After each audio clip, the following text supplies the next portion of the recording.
Welcome to Sex, Love and Science with Laurie Muratori, clinical psychosexual therapist and relationship expert.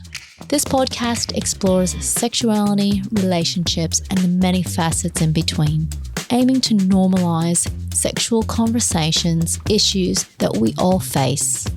Let's take the taboo out of sexuality and open up the conversations for a better sexual existence. I would like to begin by acknowledging the traditional owners of the land on which we are meeting today, the Wurundjeri people of the Kulin Nation. I pay my respects to their elders, past, present, and emerging. Welcome back to Sex, Love and Science. I have not been posting episodes for a little while, so that has been my mistake. I've been incredibly busy. This is an episode worth waiting for. I have Silva Neves here from London, and I got to see Silva talk probably a couple of years ago, and he is actually a world-renowned psychosexual therapist. He's written 2 publications. He is trained in trauma, EMDR. You do a bit of everything. Yes, I do. You also work with Pink Therapy. Pink Therapy, yes. And that's an organization that specializes in gender, sex, and relationship diversity. And you also sit on the publication committee for the Journal of, what is it, Sexual Health? Sexual and Relationship Therapy, yes. Okay, all right. See, you are the person to speak to. Now, if you check out his socials, he does a lot of fabulous reels and posts. And what I love about it is you take a very humanistic approach. It's very simple and to the point and beautifully put. So, thank you. You're welcome. That's why I really love your socials, and I suggest I'll pop that in the show notes so people can follow as well. But what I wanted to have you on is to talk about the great porn debate. Yes, that one. Because it is just gone quite bonkers. I don't know about you, but at the moment I'm having several people come in a day who think they have a porn addiction. Mm-hmm. Yes, it's very, very common at the moment. It is. It's exploded. Yes. And that is because of people just don't know, right? They just Google, and the first thing that will come up is porn addiction, and they will come up with a lot of misinformation. And if we go into the media, like newspapers, and I don't know about Australia, but in the UK, there's lots of headlines about the danger of porn and porn addiction and all this stuff. And so people are just very confused. So I'm really not surprised that it's just exploded, where people just feel so concerned about their porn viewing because there isn't any good, clear information out there about it. So people feel shame, they feel concerned, they feel afraid. And so then they come to therapists and they say, oh, I've got a porn addiction. Please help me stop. I'm curious what your opinion would be when you are telling people what healthy porn usage looks like. Well, that's the thing. There isn't any kind of one way of doing healthy porn use or porn viewing. And even the word healthy is problematic in itself because it implies that then there is unhealthy, there is healthy or unhealthy, and that's very binary. And so when it comes to porn viewing, when people say, do I have a problem or do I not have a problem? I basically look at if there is any other impairment in their viewing. So it's not really about the frequency of how many people watch porn. That actually has zero indication of whether something is a problem or not. But it's actually about, does that impair other parts of people's lives? So for example, if someone watches porn till 5 a.m. and they can't get up the next day to go to work, then okay, that can be a problem. If people watch porn for a long period of time, masturbating to it, and then maybe bruise their penis because they've masturbated too hard, okay, we can look at that. So it's really this thing that we look at, is there impairment? And a lot of people just believe that they have a problem with pornography because they say, I watch porn every day. And so I'm addicted. Please help me stop. But most of the people that say that, if you look at their porn use, they maybe masturbate between 5 and 10 minutes a time. And then when they ejaculate or orgasm, then they stop and then they just get on with the rest of their day. So that is actually zero problem. But the shame of watching porn every day because of what they see on social media or in newspapers make them believe they have a problem. Why do you think there is so much shame against porn? Well, if we really look at the narrative of pornography from its very origin, the very origin of it is basically Christian. and other religion, but Christianity is one of those that has been very at the very beginning problematizing sex and certain sexual behaviors. Pornography watching being one of the top one, and it is back then, so we're talking like in the 50s, 60s, where there were some clinicians who were also religious, who kind of mixed up together the religious views and some clinical speak and put it together and said sex addiction. And so if you really look at from the very beginning, it's more to do with some religious biases rather than anything really scientific. But this kind of mix of religious biases and pseudo clinical speak has just carried on and on and on. And now people just don't double check sources. They don't look at other narratives because we live in algorithm. And so it means that we look at one narrative and that's the dominant narrative. Porn is bad. Porn causes, erectile dysfunction. Porn destroys relationships. Porn is addictive. Porn rewires your brain into terrible things. And these are just fear-mongering stories that has zero basis in science. But there are stories that are very, very strong because they provoke the fear in people. They provoke shame in people. So people listen to it. That's a really good point. And you're right. Fear will definitely start controlling the narrative, won't it? Yes, that's right. And, you talk about Instagram and there's, as you say, I try to put some things out there that is scientifically sound, as well as some of my colleagues. I'm not the only one who do that, but our voices are just so small compared to the tsunami of sex negative messages that there are on social media and other media, like interviews, newspapers, and some promoted by clinicians as well. There are some clinicians that do promote the porn addiction narrative because maybe it's their training. If they're trained in addiction, that's the lens that they see it. But also some of those clinicians also have religious views, religious biases. And so, but if it's a clinician that says, yeah, porn addiction is a thing and please come to my clinic and I'll treat you, people believe that. Why would they not believe trained professionals? That's a really good point. And, I've got a funny story on that is I've got people who reach out and inquire, if I treat porn addiction and I kind of give them a little bit of a spiel, like, there's some therapists who believe there's no such thing as porn addiction. Then you're going to have some therapists who believe that it's a thing. And, and I've actually sent people, your way to look at some of your, to read your book and your information. And because I've aligned or I've said, here's some really great information, people don't want to see me as a therapist because I don't take the narrative that porn is an addiction. That's right. Yes. And what's really attractive about the addiction narrative is that then the therapist, the porn addiction therapist puts themselves in a position of a lot of power because the narrative is, sure, you come and see me and I'll help you stop.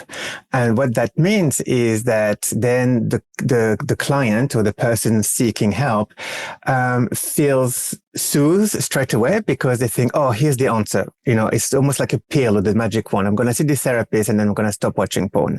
So it feels like comforting in some ways. But whereas for people like you and I, we kind of say, well, that's not really an addiction. So let's look at the rest. Let's look at what else is going on. And that is a lot less comfortable. But obviously, it's where we need to go for permanent change. People that do have problematic relationship with pornography is not because of the pornography itself, it's because of underlying emotional disturbances. So it's a lot less comfortable to think, I'm going to see a therapist to really look at what's going on underneath, rather than to say, great, the therapist can just give me some behavioral exercises so I stop watching porn. Yeah, or I'll just go cold turkey and not watch. Yes, right. Yeah. And then also people who then believe, well, if I just stop masturbating, it's just all not a problem. Right. That's right. Yes. And that is another narrative that is very quite problematic. The idea that masturbation is not good and people should just be abstinent from masturbation and porn viewing. And then it can go into other areas like, monogamy is prioritized and partnered sex with your monogamous partner is prioritized. And all of those things then goes into narrative, again, Christian narratives very much, but also into heteronormative and mononormative narratives, which is quite oppressive for people who are actually enjoying a diverse sex life. Well, yeah. It's just simply thought policing and shaming fantasies, That's right. anything, and saying you can only touch me and you can even only think about me. Yes, that's right. And that is really not realistic. For monogamous people, it's just not realistic because it's just not how the human nature is really. And also this abstinence thing just does not work. And that's another kind of narrative that we don't talk about because the people who promote programs like 12-step programs, for example, are very, very strong and very loud as well. And so those people who criticize it are kind of drowned in the noise. But the thing is, I see that time and time and time again, abstinence does not work. And in fact, it makes the problem worse because when you're trying to stop something that is pleasurable and you're not trying to understand what the problem is, you just want to be abstinent from it, you basically make it a stronger desire for it. So, and then that's why a lot of people who go to 12-step programs or a lot of people who do the abstinence addiction treatment keep complaining about relapse over relapse over relapse. They call it relapse. That's the addiction language. And each time they relapse, they feel bad about themselves. They feel even more diseased, even more broken. Look, I'm doing the 12 steps. Even that doesn't work. There's a lot of self-blame. But the actual thing is that it is the program itself that increases the desire. Because if we look at another area that's a lot less shame ridden, food, for example, if I say to you, your favorite food is bad, you will become addicted to your favorite food. So you must have your favorite food ever again. What are you going to do that night? You're going to have such a craving for your favorite food. And you're probably not going to be able to live the rest of your life without eating your favorite food because it's part of pleasure. It's part of feeling alive. It's part of, enjoying yourself, and so, the same happened with porn viewing. It just doesn't work. It makes things worse. And with porn, it increases the shame because people feel so much shame in the first place. And so, people then become really hopeless about this. Yeah. I like your analogy with food because, if that was me and that's what you said, I'd probably be eating my favorite food in secret and Right. Feeling awful about that and not wanting to tell anybody I ate my favorite food. And sometimes I'd probably binge eat my favorite food and then not have it for 4 months because I felt really naughty and Right. eat it again. Exactly. That's it. That's how it is. And within relationships, it also creates issues. I feel so sad when I see couples literally breaking up because of shame around pornography. The partner that watches porn, they believe they're bad, they believe they're an addict, and they believe they can't stop because they're an addict. And then the partner think, I don't want to live with an addict. And then they just break up, literally based on misinformation. And that's a really good point. And it does happen. I mean, if you feel comfortable talking, like, how do you start untangling that shame when you have somebody who might be very anti-porn, I'll say, and somebody who has enjoyed porn and then feels so much guilt? I'm just curious, how do you begin that journey talking to them?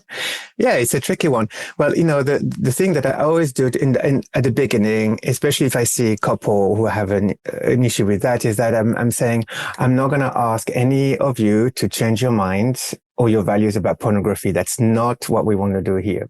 But what we want to do is to see if there is some kind of in between where they could be happy with what's going on in each other's sex lives. So, when we meet a partner, it's very rare that you can meet somebody who 100% matches your own erotic self or your own sexual self. So you've got to find some kind of common ground, and it's just going to be a percentage of your sex life. It's not going to be 100%. And that's the kind of common ground that is really where the sex life is going to happen. But what that means is that people really have to be very honest about what turns them on and what they enjoy doing. And solo sex can be masturbation with fantasies, but it can also be masturbation with pornography. And solo sex is a part of people's sex lives. And sometimes it needs to be integrated, and to know that it is solo sex, so this is not partnered sex, and it's a different part of people's sex life that can be enjoyable and well integrated. So first I start the conversation like this. You try to put the frame of thinking, this is what we're going to try to do here. We're not going to try to stop something or reshape something or transform something even. We're just going to try to integrate something here. And then I talk about the different values on pornography, because when people date and they start to get together, often they haven't had what do you think about porn, or what is your porn value? They just believe that, or assume that the partner have the same beliefs that they have about porn, but without talking about it. And so then they get disappointed later on when they realize they have a different value about it. And somebody who hates porn, does not want to have porn in their house, or are really, really super anti-porn, great. You know what? They have the right to feel this way. They have the right to believe that. But the issue comes often if they are with a partner who really quite enjoy watching porn. And again, sometimes I try to get the analogy of food again. So for example, I say, if you are a vegan because you have very, very strong animal rights values, and it's just, you just don't want to have any sausages in your house, that's fair enough. We're not going to be changing that. That's part of you. But if you are in a relationship with someone who just loves their meat and just cannot live without having some meat, in their week, then it's likely that that's going to bring a conflict. And so then what are you going to do about that? It's not about the sausages. It's not about veganism. It's about the fact that you have different values. So one way of doing it is actually you're going to meet a vegan partner and then you're going to be fine. Or you're going to meet a meat eating partner and then you're going to be fine. Okay, you change partner. That's one way. But the other way is to compromise, to make compromises, because we do have to make compromises when we're in relationships. And sometimes it could be, well, you know what? On a Sunday, I'm just going to go and have my vegan brunch with my friend and you do your sausages when I'm not in the house. Or the opposite, on a Sunday, you go out with your friends, you enjoy your sausages, and then you brush your teeth before you get home. Okay, great. Why not? So there are some compromises like this. But you see, when we talk about food, people tend to understand it and it makes sense to them because we are socialized to be able to talk about food. We are a lot less socialized to be able to talk about sex and our turn on and our sexual desire. So then people just get into this place of shame and guilt, and they try to be pure, that purity culture of, not watching porn means I'm a good person, watching porn means I'm dirty, this kind of, sex negative narrative. But when you start to clear all of that and you just normalize that conversation and say, let's just try to find a compromise here, then that's when good conversations in couples can start. Yeah. I absolutely love that. And I think you're right. Food is a lot easier to talk about for a lot of people than talking about sex. So yes. I think sometimes the process is just getting people even just to talking and feeling comfortable about sex, which is sometimes half the battle. Yes. And then people can relax, when the partners think, okay, I won't need to change my values. Okay. We just need to find the common ground here. We need to find a compromise. And then it's really, then couples really have to think very carefully about what they prioritize in their lives. Are they going to prioritize the love that they have for their partner? And so they're going to have to accept some of the bits about their partners that they might not like so much. Or are they prioritizing their values? Because sometimes it could be that the values are more important than the love for their partner. And so then that's when maybe they need to decide to change partner. Yeah. But sometimes it's like, okay, you know what? my partner is more important. I want my partner in my life. And okay, they don't like porn and I like porn. Let's just figure it out. Exactly. And I think part of some of that compromise too is doing the individual work where understanding that just because my partner watches porn, that's not a reflection that I'm not good enough. I'm not Right. sexy enough. I don't Yes. do you good enough. It's Yes. just simply just porn usage or consumption and fantasy, and that's all okay and allowed. Yes. That's right. A lot of the time it's so much about fantasy. And this is really one of those tricky conversations. People say, oh, well, if I'm brunette and he watches blonde, it must mean that he doesn't like brunettes. He prefers blonde. It's like, no, it's a totally different part of people's erotic mind. It's like you can be watching a romantic movie and it doesn't mean that you don't like your own relationship. Exactly. It's just the same. Exactly. Well, I think you made you clear up the debate pretty well. We've kind of simplified it, and geez, that went really quick. But I guess, could I ask you the science? Can I ask you just briefly, what does the science say about sexual compulsion? Well, in a nutshell, what the science says currently, and there's been multiple studies on pornography, but still we need more because we're still at the very beginning of trying to understand it. But so far, in the last 50 years, really, of academic studies and scientific studies on pornography, what we found is that there is no causation. So it's more pretty much about what we didn't find, and we did not find causation. So it means that we did not find anything about porn causes something. And that's really what is counter narrative that we hear out there, because out there we hear porn causes addiction, porn causes relationship problems, porn causes sexual problems. And that is actually completely inaccurate. Porn does not cause anything so far as we know in science. So what it does, though, there are some correlation, not causation. And a lot of studies and a lot of narratives out there are really confusing causation and correlation. And so that's the bit that is important to look at for people who really want to explore the porn use, is that there is correlations. The correlation, for example, is that if somebody is, say, depressed in their lives, they might watch more porn because porn can be a good soother for depression. If people have relationship difficulties, they are more likely to watch porn to mitigate the relationship difficulties. If people have different like sexual discrepancies where sex is not happening very much, or where people can't even talk about sex, so they just don't talk about it, but they don't have sex either, then people will go to porn because porn is a good way of meeting your sexual needs. So, but those things are correlation. They happen within a context, never by itself. And which is why porn in itself is not addictive. It doesn't cause anything, but it is in relationship with other things, which is why if people come to us for problematic porn viewing, what I look at is their context, the rest of their lives, what is going on for them, really, but not in the view of stopping watching porn completely, just in the view of integrating it to make it as part of their, a well-functioning life. So, and also in terms of sexual violence, because that's another big noise out there about porn. Porn causes sexual violence. Porn causes misogyny. We hear that a lot. And that is also inaccurate because, well, if you look at the history of humans, misogyny predates online porn by centuries. First, let's just be clear about that. And also porn does not cause that. And there's been quite a lot of scientific studies. What it does, though, again, is correlation. So people who already have misogynistic views and then they watch misogynistic porn, then are going to have more misogynistic views. But it has to be that they have already predisposed misogyny views. So porn does not cause it because they already have it.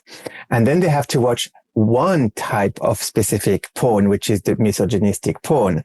If they watch any other types of porns, there's nothing happens.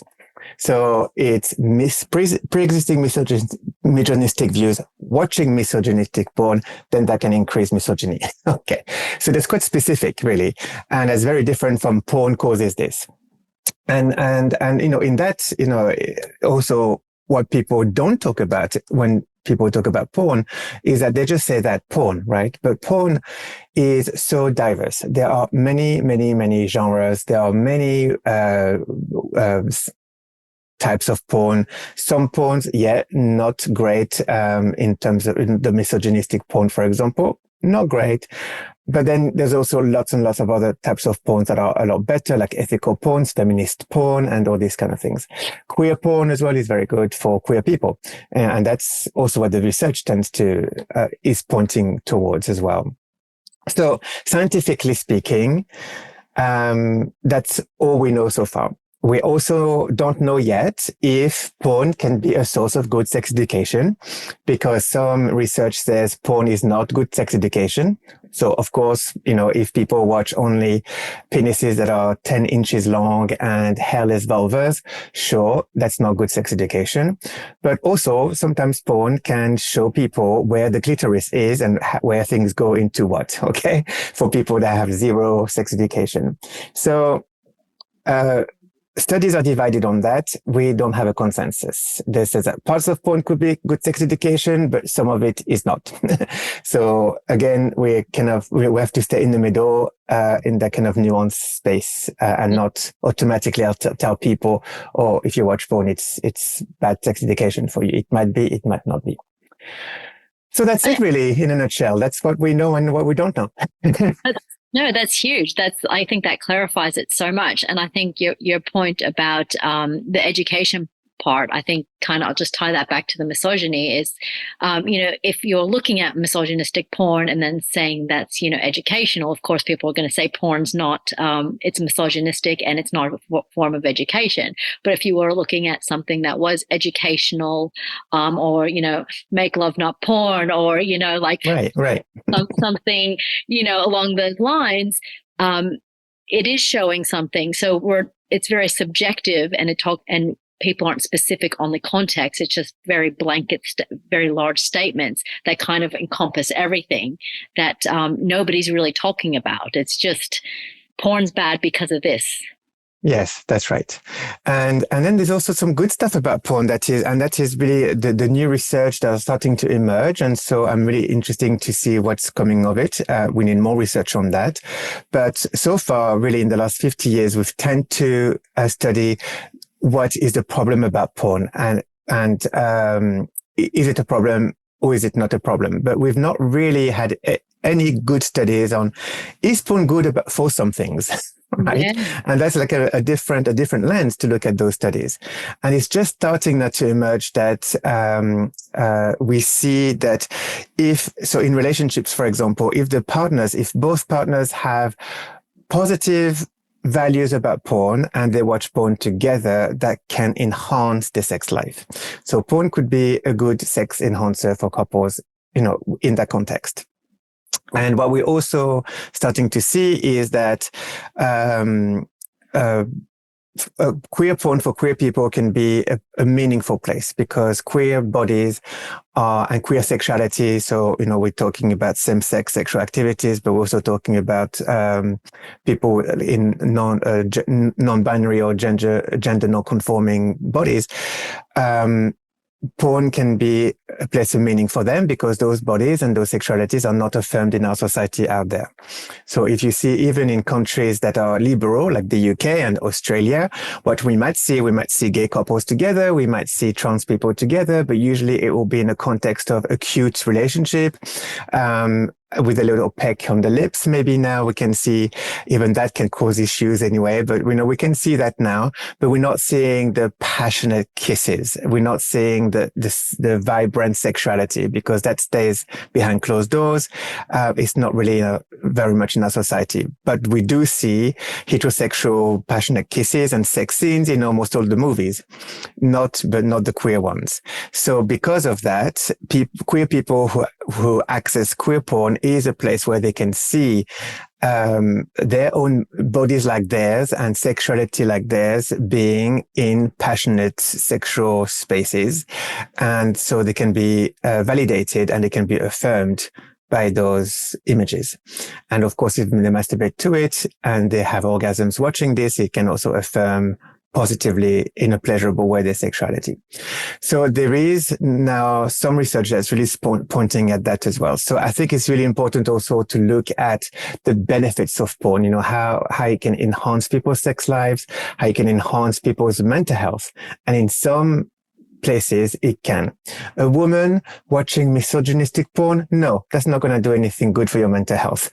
But there are some population with some specific porn that could definitely be very beneficial. Well, thank you so much for today's conversation. I love that because it can be affirming. It can be helpful. It doesn't have to be doom and gloom. And I think the science basically just kind of cleared it all up. And I liked how you said this is what the past 50 years have said, but we're still, so much like, women's health, for example, we're still trying to figure things out. There's so yes. much, so, it really should just say undecided, why are we saying things that we don't even know yet? So, right. Exactly. Yeah.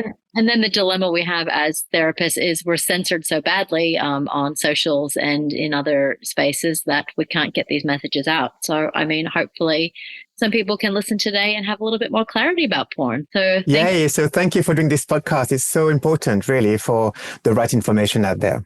Yeah. Well, thank you for contributing. It's huge. And I'm so honored to have you on. This is so cool. Thank you. Well, thanks again for joining me all the way from London. And thank you all listeners out there. I know it's a little bit controversial to talk about porn, but hopefully you can bring something to the table if you're in a relationship and look at the values behind this. Thank you, Silva. Thank you.